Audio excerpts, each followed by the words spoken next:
कैसे हैं आप? I hope your preparation is going very well. Yes, चलो आज हमें कौन सा टॉपिक करना है? Yes, non metal. Non metal start करते हैं। मेटल हमने खत्म कर दिया था, अब इस चैप्टर में आपका बचता है नॉन मेटल। तो आज हम नॉन मेटल की physical properties, chemical properties and ionic compound, ये तीनों टॉपिक डिस्कस करेंगे। स्टार्ट करें, चलो। Non-metals. Physical properties of non-metals.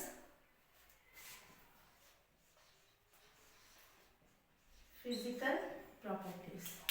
Clear? चलो, physical properties में physical properties में सबसे पहले non-metals are, जैसे हमने बताया था, metals exist in solid state. Only one exception was there. Similarly, non-metal can exist in all three states. Some non-metal exist as solid, some as liquid, and some in gases. Only one non-metal exists in liquid state. तो सबसे पहले physical state में जो solid form में exist करते हैं कौन कौन से नॉन मेटल हैं। जब मैं यहाँ पे एग्जांपल लिखूंगी तो आपको नॉन मेटल्स के एग्जांपल्स भी याद हो जाएंगे कौन कौन से नॉन मेटल्स हैं। सॉलिड्स में कौन कौन से? Carbon, sulphur, iodine, phosphorus. Clear? Symbol आपको पता है, carbon, sulphur, iodine, phosphorus. Then liquid में, और क्वेश्चन भी यहीं से आता है क्योंकि एक ही नॉन मेटल है which exist in liquid state. Which one is? Bromine. That is bromine. यहाँ पे आप कंफ्यूज भी हो जाते हैं, आपसे पूछा जाता है name a metal which is in liquid state, mercury. Name non metal which exist in liquid state, bromine. तो आपको ध्यान रखना है कि आपसे क्या पूछा है, मेटल या नॉन मेटल, क्योंकि अगर एमसीक्यू की फॉर्म में आएगा तो वहां पे आपको मर्क्यूरी भी मिलेगा, ब्रोमाइन भी। आपको ध्यान देना है कि आपसे नॉन मेटल पूछा है या मेटल। और गैसेस फॉर्म में oxygen, nitrogen, fluorine, chlorine. These non-metal exist in liquid state. Clear? So first property clear हुई, state. Second, non-metals are soft. साथ साथ हम मेटल का कंपैरिजन भी करते चलते हैं। Metals are generally hard, but there were exception: lithium, sodium, potassium, which were soft. Here, non-metals are soft generally, but exception: which non-metal is hard? Carbon की allotropic form diamond. Diamond is the hardest non metal and diamond is allotropic form of carbon. Carbon की 3 allotropic form है, diamond, graphite, buckminster fullerenes. Clear? Diamond की क्या property है? Diamond is hardest non metal and diamond is poor conductor of heat and electricity. Clear? Electricity. And graphite, good conductor of electricity and have luster. Buckminster Fullerene, it had C60 carbon atom. Buckminster में carbon के 60 atoms present होते हैं and its shape is football. Clear? Next, third property, जैसे हमने वहाँ पे पढ़ी थी melting point and boiling point, तो non metals have low melting point and boiling point. Clear? But diamond है हाई बॉइलिंग पॉइंट। एक्सेप्शन यहाँ पे क्या है? डायमंड यहाँ पे मैं लिख देती हूँ exception.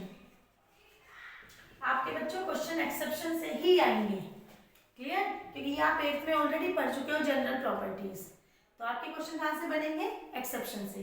Low melting point, but again diamond is a non metal which have high boiling point. Diamond, again this is exception.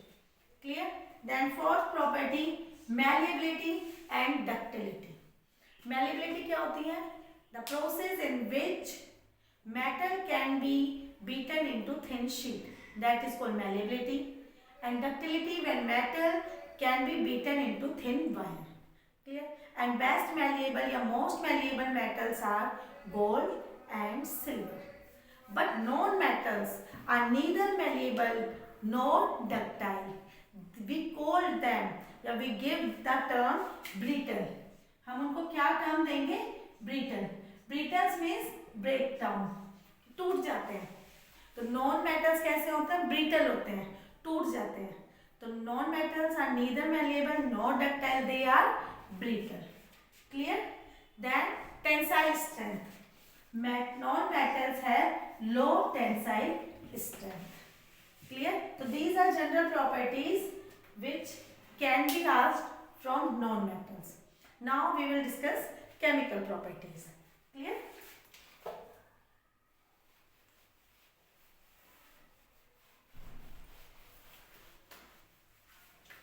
Chemical properties में भी non-metals की हम 3 property discuss करेंगे। सबसे first property है reaction with oxygen. Non-metal react with oxygen gives non-metal oxide. Clear? Non-metal जब भी metal react करते हैं metal oxide, non-metal react करेंगे non-metal oxide. तो for example आप कुछ भी ले लो, carbon plus oxygen give carbon dioxide. Sulfur plus oxygen sulfur dioxide. Potassium plus oxygen, phosphorus plus oxygen phosphorus oxide. Clear?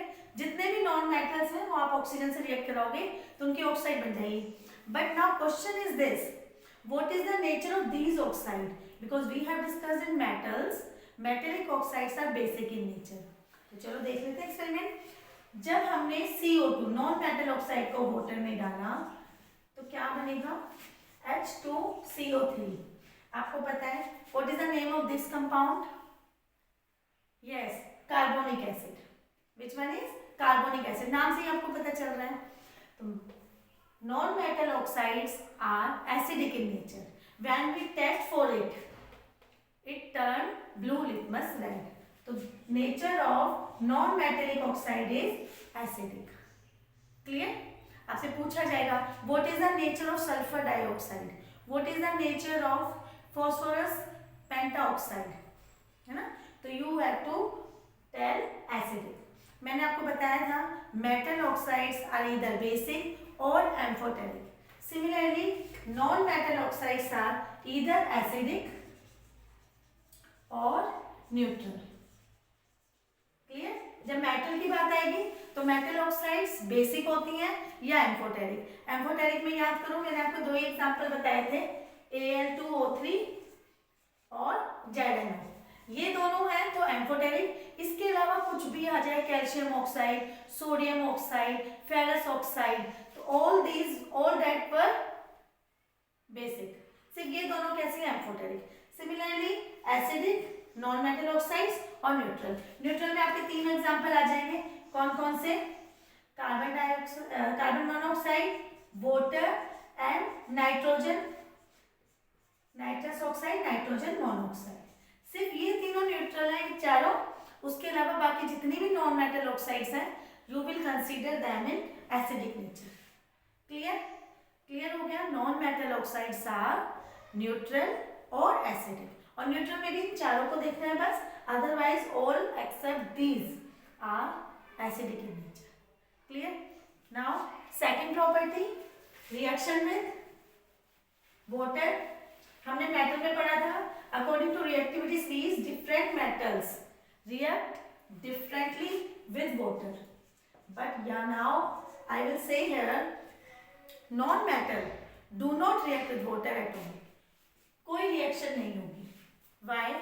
Because non-metal can't give electron to hydrogen. Non-metal hydrogen को electron नहीं दे सकते so that it can reduce. Clear? Because आपको पता है non metal can accept electron, they are electronegative, so they can't give electron to H+ ion in water. So कोई reaction नहीं होगी। इसीलिए आपको पता होना चाहिए कि phosphorus highly reactive non metal stored under water. हम फॉस्फोरस को किस में स्टोर करते हैं? Stored in water. क्यों? क्योंकि नॉन मेटल है, do not react with water. मैंने आपको बताया था किसी भी चीज को हमें अगर स्टोर करना है तो हमें किस कंटेनर में स्टोर करना होगा या किस में करेंगे जिसमें वो रिएक्शन ना कर पाए। Potassium, sodium stored in kerosene. 10 तक हम लिथियम को भी यही बताते हैं कि we stored lithium in kerosene. लेकिन हायर क्लासेस में हम देखते हैं कि हम लोग लिथियम को पैराफिन वैक्स में स्टोर करते हैं। क्लियर? तो sodium, potassium, lithium stored in kerosene and phosphorus stored in water. Why? Because phosphorus is a non metal and non metal do not react with water at all. Clear? चलो next है हमारा reaction with, this was a second and now third, reaction with acid. Non metal acid के साथ भी कोई reaction नहीं देते। Non metal acid के साथ भी कोई रिएक्शन नहीं देते। Same reason, non metals can not give electron so that hydrogen can reduce in water. Clear? तो अगर आपका आ जाएगा कार्बन प्लस डाइल्यूट HCl, आपको आ गया था नो रिएक्शन। या आ जाएगा which of the following can not react with dilute HCl, dilute H2SO4। तो अगर नॉन मेटल है या फिर हाइड्रोजन से नीचे वाले, है ना, आपको रिएक्टिविटी सीरीज करवाई है मैंने मेटल्स की। तो ये आपका मेटल नॉन मेटल्स कंप्लीट हुआ। Now the third topic is ionic compound. Ionic compound वैसे मैं आपको अलग से करवा चुकी हूँ बेसिक केमिस्ट्री में, फिर भी मेटल नॉन मेटल का पार्ट है, we will do again. And covalent bond we will do in carbon and compound. दो टाइप के बॉन्ड मैंने आपको मेनली बताए थे। Ionic bond, ionic bond is form by transfer of electron. कैसे बनता है ionic bond? Transfer of electron, transfer of electrons. Clear? पहली property. Second property, it is form between metal and non metal, non metals. Clear? कैसे? Transfer, क्योंकि metals will lose electron, non metal will gain electron. After losing electron metal will electropositive, non metal gain electron and called electronegative. कैसे ये process होता है देखो, suppose metal लिया हमने sodium, you know sodium का इलेक्ट्रॉनिक कॉन्फिगरेशन 2 8 1। हम हमेशा वैलेंस इलेक्ट्रॉन को देखते हैं कि वही पार्टिसिपेट करते हैं रिएक्शन में, तो valence electron we will represent here. Clear? Non metal में हमने ले लिया क्लोरीन, क्लोरीन का इलेक्ट्रॉनिक कॉन्फिगरेशन 2 8 7। कितने इलेक्ट्रॉन हमें स्ट्रक्चर में रिप्रेजेंट करने हैं? 17? नहीं, ओनली 7, क्योंकि always only valence electron participate. These inner are stable, so we will not consider in taking part reaction. Clear? Now 7 electron I am showing here. अलग sign से इसलिए कर रही हूँ ताकि आप रिकॉग्नाइज कर सके कौन से इलेक्ट्रॉन है। अब सोडियम का 1 है। आपको पता है हम लोग गेन या लूज क्यों करते हैं इलेक्ट्रॉन्स को? To attain stability. और आपको पता है स्टेबिलिटी या तो 2 में या 8 में, है ना। अब एक इलेक्ट्रॉन है, अगर एक इलेक्ट्रॉन को लूज कर देंगे तो बाद में ये स्टेबल हो जाएगा। और इसके पास जो 7 है, 7 के 7 तो लूज नहीं कर सकता, so it will try to gain electron. ये लेने की कोशिश करेगा क्योंकि इसको तो एक ही लेना है। जब ये इलेक्ट्रॉन इसको दे देगा, नेक्स्ट स्ट्रक्चर क्या होगा?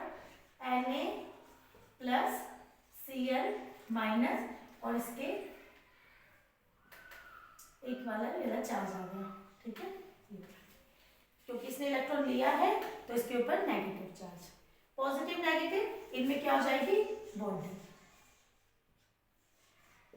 This is ionic bond, the bond form by transfer of electron, and this bond is very strong bond because it is bounded by strong force of attraction.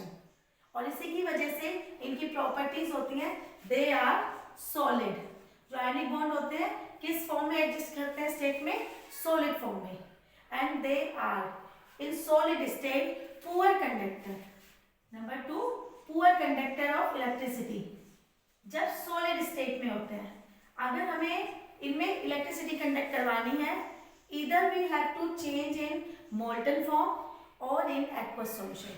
Molten form आपको बताई हुई है मैंने chemical effect of electric current में, कि हम जब इसको थोड़ा सा हीट करते हैं it will loosen, bond break हो जाते हैं and it will be in molten state. या फिर इसका हम डाइल्यूट सॉल्यूशन बना लेते हैं, वाटर से solution, then it is called aqueous solution. Aqueous solution means the solution in which solvent is water. Clear? So these are exist in solid state, poor conductor, but हम इनको conductor कैसे बना सकते हैं, either convert in molten form और aqueous form. Third, they have high melting and boiling point, क्योंकि इनके बीच में क्या है, strong bond of attraction, strong force of attraction, जिसकी वजह से they are not easy to move, it is not easy to break the bond between ionic compound. Clear? I hope कि तीनों टॉपिक आपके क्लियर हो गए होंगे नॉन मेटल्स के। तो हमारा मेटल और नॉन मेटल बेसिक पार्ट खत्म। नेक्स्ट है आपका एक्सट्रैक्शन ऑफ मेटल, छोटा सा पार्ट जो हम फर्दर वीडियो में कवर करेंगे। Okay, bye bye, take care.